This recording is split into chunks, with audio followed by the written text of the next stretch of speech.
couple years ago, well, actually several years ago now, my wife Lori and I were having dinner for about 25 people at our house. A pretty small place, but we had some friends we wanted to have over for this big celebration. And I love to cook almost as much as I love to eat. And so Lori and I both actually took the day off work so we could spend the whole day preparing this meal because we wanted it to be extra special. And we went all out. All new recipes, trying all kinds of things, the best ingredients we could find and buy. We tried to make everything from scratch because we really wanted to impress these friends. And we were going with a Mexican theme for the night, so we looked around and found all the best recipes we could. And part of the meal, kind of the appetizer, was going to be these individual little taco salads. And I was very excited about these, and it was my job to make them. But I wanted them to be extra special.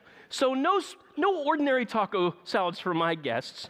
I was deep frying each little tortilla into its own bowl so that it could hold the contents and kind of be its own little individual presentation, which I thought would be darn impressive. So I put on my apron, and I'm deep frying tortillas in these little taco bowls. And I'm not exactly an expert chef, so of course I'm deep frying my arm at the same time, but that's all right.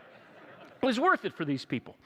And finally, they're done, and they came out just perfect, right?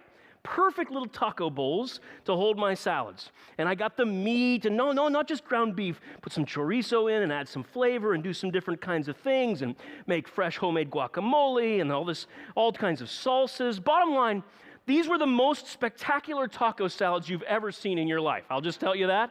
Flat out. I know pride can be sinful, and it was dangerously close to crossing the line, all right, with these little taco salads. So we get everything ready, and we set up the serving area. We had a little island there in our kitchen, and people are beginning to arrive. And I position myself right by the island so I can bask in the glory of my taco salads. And people would come up, and we say, wow, look at those. Did you make those? And of course, what, those little things? Like that kind of a deal, right? Total humble brag. No, it's nothing.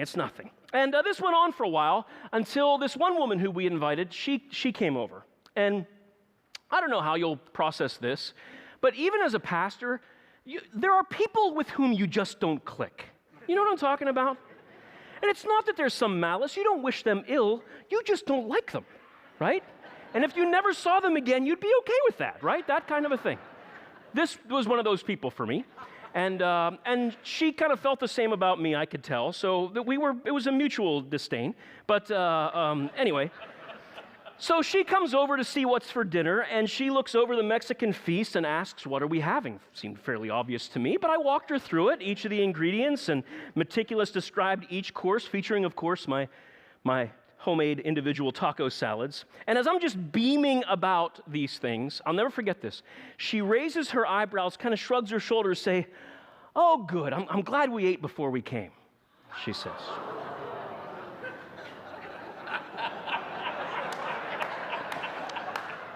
So things begin to come to my mind. I'm thinking we now have our piñata, I'm thinking, wonder if my fryer's still hot. Things like this are crossing my mind. And I know a little Spanish, but only the Spanish words that the junior high exchange students taught me came to my mind. You know what I'm talking about? Those words, you're not exactly sure what they mean. You just know not to say them in front of the Spanish teacher. Anybody else know some of those words? Yes, I had those words coming to my mind. My thoughts were anything but true and noble and praiseworthy, let's just say.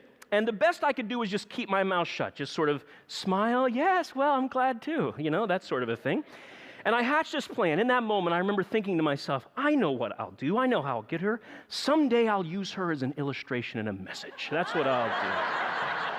So I get a little charge out of this every time I use this story. But anyway, now, all of that aside, every one of us has been there, haven't we? And for most of us, a little dig on our cooking is muy pequeño, right?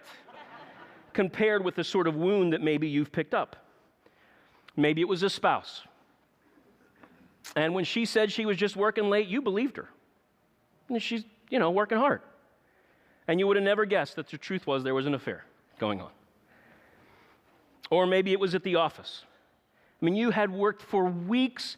You had put your very best efforts and ideas into this project. This had been your baby, and everything came together even better than you imagined. But your supervisor wound up taking all the credit. They even got a promotion out of the deal. Your name never even came up. Or maybe it was you thought he was your best friend. I mean, how many times have other people said bad things when he wasn't there, but you stood up for him, you stuck up for him. But then you found out the kind of things he's been doing behind your back. I mean, the light was green, you even looked both ways just to make sure it was safe. And then when you stepped on that gas and entered that intersection, you never even saw that drunk driver who came screaming through the light and took that loved one of yours away from you.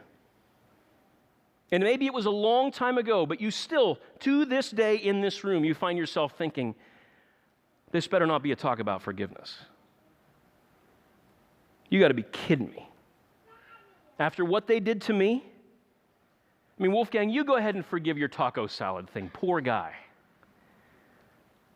But man, you don't understand how deep this hurt, or how I've been wronged, or how I've been betrayed. You just don't get it. And maybe you're right. But Jesus has a story about that. And we're going to spend today talking about it in this simple message that, friends, is anything but simple to try to live. See, the series, Greatest Stories Ever Told, we've been doing that, looking at these stories of Jesus. And today, I want to tell you about a guy who had a serious problem with his short-term memory. And then I want to ask you if just maybe you suffer from the same condition.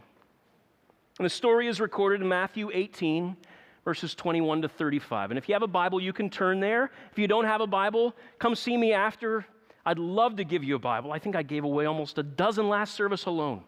People wanting to get into God's Word. And we want to help you with that. And if you need a Bible, we've got a couple different kinds over there. We can even help you learn to where to start and how to get going on that. But see me after the service. But we're going to be reading out of Matthew 18, verses 21 to 35. Just those passages today, because what's packed in these 14 little verses is dynamite, friends. The story opens with one of Jesus' closest friends. You've probably heard his name if you've been around any of this church stuff before, a guy named Peter. And Peter asks Jesus a question that every one of us has asked in one way or another in our lives. Verse 21, Peter came to Jesus and asked, Lord, how many times shall I forgive my brother or sister who sins against me? Up to 7 times? So Jesus, I'm trying to understand this forgiveness thing. Is there a cap? Is there a limit? Is there a point at which I don't have to do it anymore? There has to be a time when you get and say no more, enough is enough, right? Because that's what they'd been taught. The traditional teaching of the rabbis in this day, we know from other writings, the ancient Jewish leaders, they would teach that you had to forgive 3 times. 3 times was all, and then that was it. You didn't have to forgive them a 4th. They based it on some passage in the book of Amos, which we don't have time to look at now. You could be done with them after that. It's kind of the biblical equivalent of 3 strikes, you're out. And Peter's sort of an overachiever here. He's been around Jesus long enough to know what the general rabbis are saying probably is not as good as what Jesus wants, so I should up it. I'll double it +1, right? How awesome am I, Jesus? This is good, right? 7 times? Verse 22. Jesus answered, I tell you, not 7 times, but 77 times. Now, some people have translations that say 70 times 7 times. And if that's you, I'm sorry to tell you, you're on the hook for forgiving 490 times. Now, you may want to get a copy like I have that only says 77. We have those over here if you want to check it out, right? But of course, that's not the point at all, is it? It's not about whipping out your calculator and calculating this. Jesus is simply saying, I want you to forgive without counting. Forgive without counting. And then he launches into his story. Verse 23. Therefore, he says, the kingdom of heaven is like a king, a manager, an owner, a master. A king who wanted to settle accounts with his servants. As he began a settlement, a man who owed him 10,000 bags of gold was brought to him. The story starts with a massive debt. This guy's up to his eyeballs. And Jesus takes the largest number, basically, in their language and pluralizes it to express the size the debt this guy owes. It'd be kind of like saying there once was a guy who owed $1 gazillion. That's kind of the equivalent of what Jesus is saying here. More money than you'll ever see in your lifetime. I mean, we're talking like, it's like a Seattle mortgage we're talking about here, okay? And there's no chance this guy is ever going to be able to pay this off. But the due date comes. And he doesn't have some rich uncle. He doesn't have some secret unclaimed Powerball ticket hiding in his dresser drawer. Money's not there. He is in deep trouble. So what's he going to do? Verse 25. Since he was not able to pay, the master ordered that he and his wife and his children and all that he had be sold to repay the debt. You see, in that day, there weren't debt collection services who would call and harass you by phone. They played harder back then. Instead, if you owed money you couldn't pay back, they could throw you into a debtor's prison. You essentially became a slave. And you would do hard labor until you paid back or worked off that debt. And it wouldn't just be you. The way it worked back then is, as you saw in the story, you and your spouse and your kids for as long as it took for you to pay it off.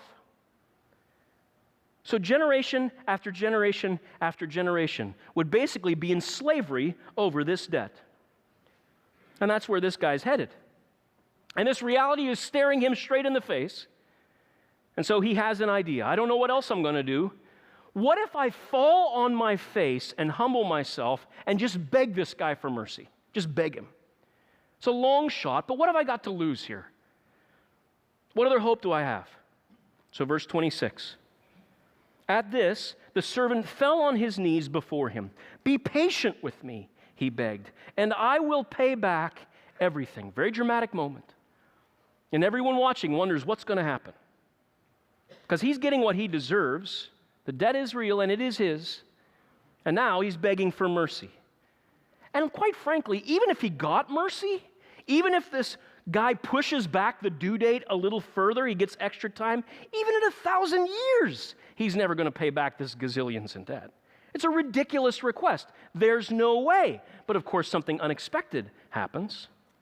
This wealthy man is overcome with compassion. He took pity on him, it says. He reaches down, he pulls the guy up off from his knees, and he says, you're not going to be a slave. You're not going to lose your family. You can keep what you own. And not only this, instead of giving you extra time to pay off this debt, I'm going to actually forgive your debt altogether. I am going to extend this grace period indefinitely. Verse 27. The servant's master took pity on him, canceled the debt, and let him go. It is more than this desperate guy could ever have asked for or imagined. It's an unbelievable moment. Now, just, of course, keep in mind, the debt doesn't just magically disappear, does it? There's still money owed. But who's taking the loss? It's the king in this story. It's the man who's owed.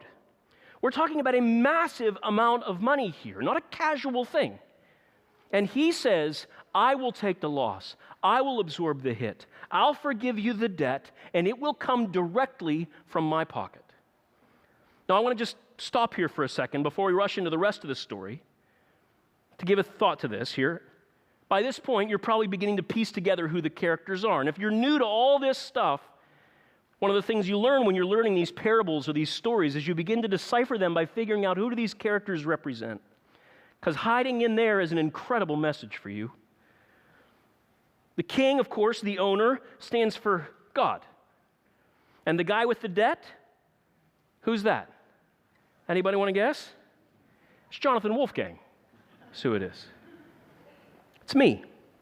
It's you, if you're honest. Jesus says we have accumulated a moral debt before God, and it has skyrocketed like the national debt, beyond calculation. That's the truth about me. And if you're willing to be honest, as many of us have been, it's the truth about all of us. Because every time you were anything less than honest, every time you fudged just a bit on that expense report or that tax return, every time you lost your cool with that 5-year-old, every time you shouldn't have made that cutting, biting remark, but you still did. It was funny. Every time you should have spoken up for what was right, but you kept your mouth shut to save your own hide. Every time you refused to be loving or grateful, every time you gossiped, every selfish act, every racist joke, every sexually impure thought or action, every moment of judgmentalism or arrogance, every time you took a little grudge and you nursed it and you coddled it and you kept it, all of those moments we were adding to this mountain of moral debt. All of us as human beings are in the same boat, friends. There's none righteous, not one. We've accumulated a mountain of moral debt between a just and holy God. I'm a pastor.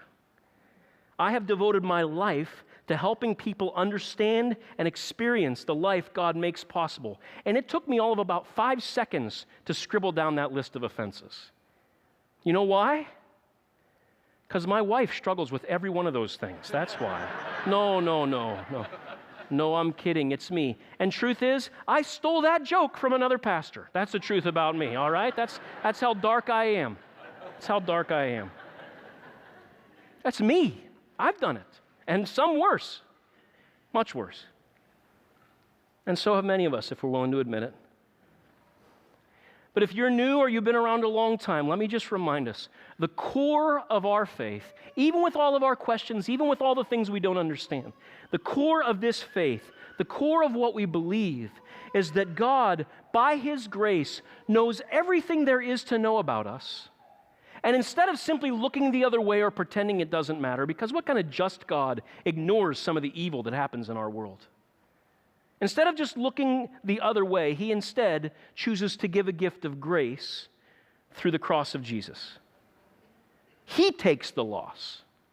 He pays the price so that we could have new life. And that's a great story. Some of you need to hear that story. You need to know a new beginning is possible. A fresh start is possible. That even though you've got this debt that you can never repay on your own, friends, to try to make up for, He offers you a new start.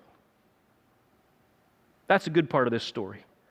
And so we can live free, knowing we're loved, that nothing we do can break us out of that incredible gift that He's offered. He's offered His grace if we embrace it. But that's not the end of this story. This is a two-parter, all right? And so here's what continues to happen. Many of you know how this story goes. The man who used to have a massive debt now owes his life, his freedom, his family. He owes everything to the grace of this master. It's life-changing stuff that he's experienced. And that's what we would expect to see now in the rest of his life. Changed life. A different way of handling himself in light of the gift he's received. And we suddenly discover this man has a terribly tragic problem with short-term memory. Verse 28. When that servant went out, he found another servant, one of his fellow servants, who owed him 100 silver coins. And again, the point in all this, the math doesn't really matter. This is roughly a couple $1,000. It's not pocket change, but it's nothing like the amount the other guy had been forgiven. And the other guy doesn't have the money either. And so the other guy says, just wait until the end of the month. As soon as I get my paycheck, I will pay you back. I just need a little more time, a little bit of grace. And of course, Jesus, the master storyteller that He is, if you look at the words that this servant uses compared with the words the other servant had used, you quickly discover they're exactly the same. Verse 29, his fellow servant fell on his knees and begged him. Same thing. Be patient with me, and I will pay it back. Same words, but of course, very different circumstance. Because what's so different is that paying back this debt is actually kind of doable. Small stuff compared to what had just been forgiven. And so how will he respond? People watching, how will he respond in this circumstance? And maybe this guy thinks to himself, I'm no sucker. I'm not going to make the same mistake the old guy made. I'm not going to get stuck with this debt. This is going to cost me something. I want my money. He's going to pay. And so he looks at the guy on his knees. Earlier it says he grabs him by the throat and starts to choke him. And then verse 30, he refuses this request for mercy. He went off and had the man thrown into prison until he could pay the debt. You think I'm going to fall for that line? Can't con a con artist. What kind of sucker you think I am? So he has him thrown into prison. This guy will not forgive the debt. I'm not paying that guy's bill. He will pay, and I'll make sure of it. And this, of course, is the truth about forgiveness. Authentic forgiveness is never cheap. When you get hurt, and the hurt is deep, and the hurt is unfair, you want that other person to get hurt back. Am I the only one in this room who knows what that's about? You want them to know the pain that they've inflicted on you. You want them to pay, not you.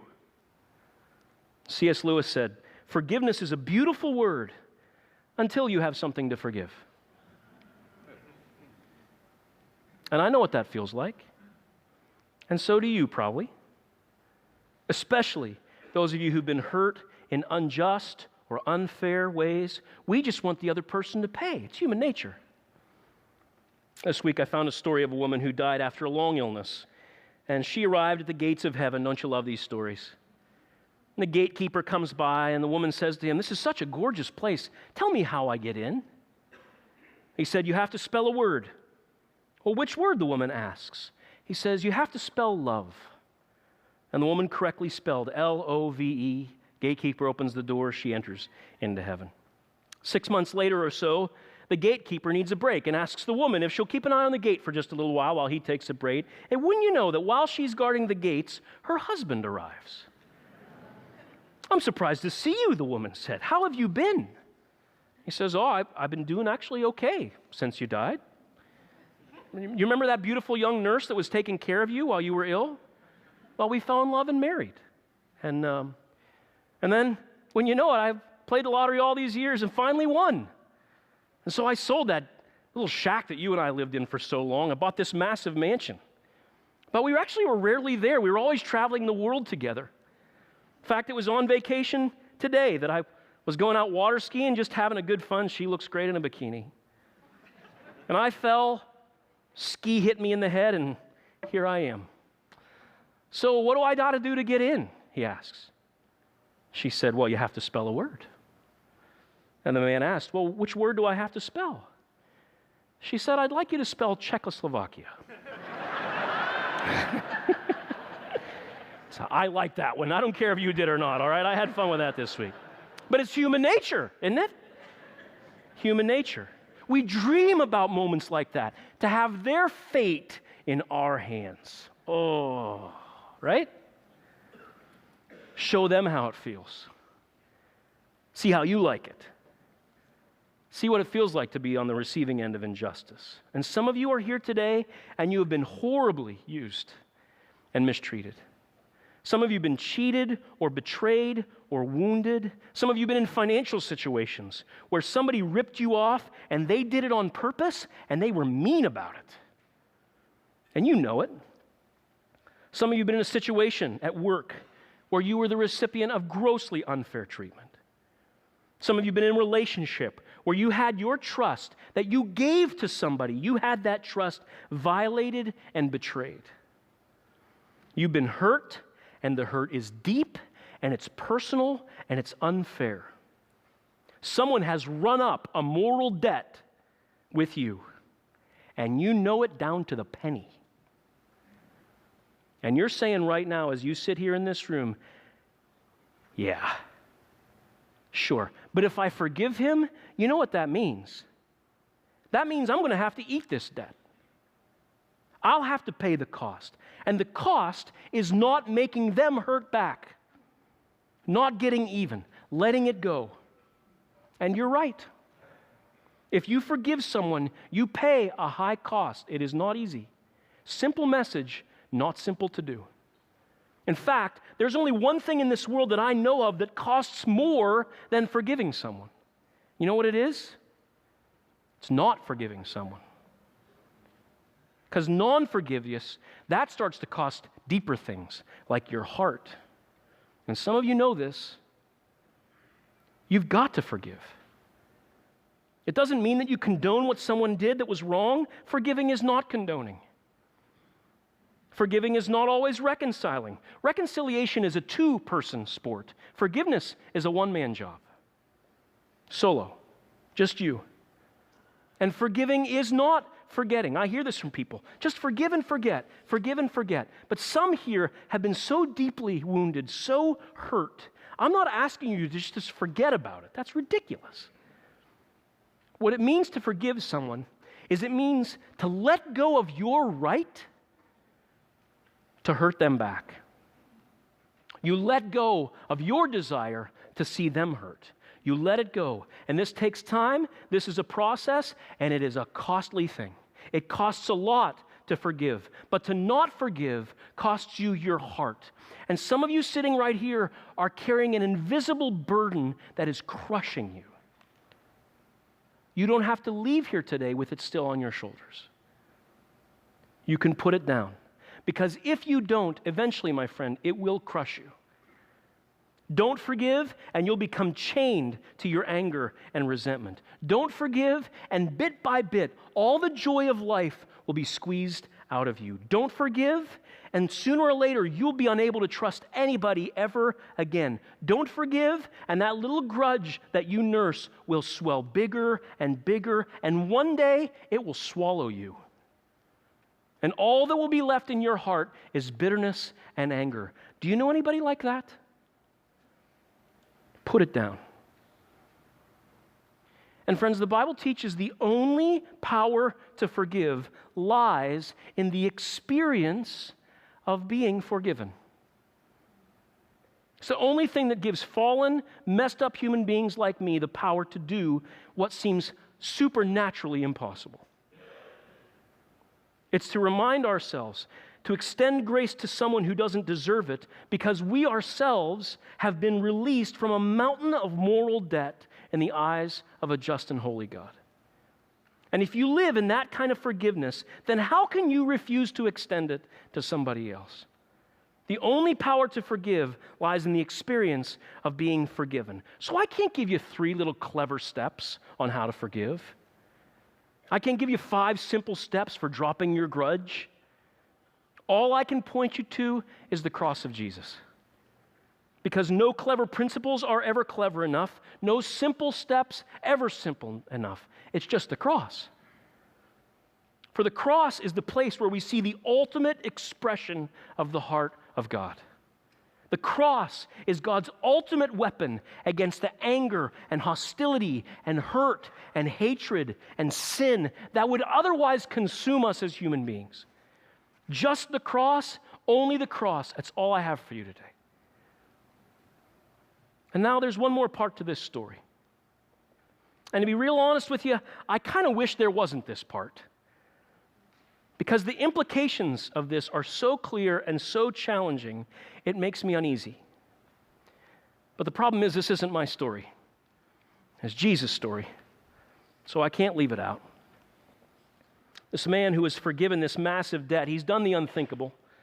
He's claimed forgiveness from God for an infinite mountain of moral debt. And then he's turned right back around and refused to extend forgiveness and grace to another person who's a fallen sinner just like him. He claims to receive this huge forgiveness of his debt, but then he refuses to extend it over a little one. And the tale of this second encounter begins to spread through the village. Everybody's buzzing about it. They can't believe what they've just seen. And eventually word gets back to the master. Verse 31. When the other servants saw what had happened, they were outraged and went and told their master everything that had happened.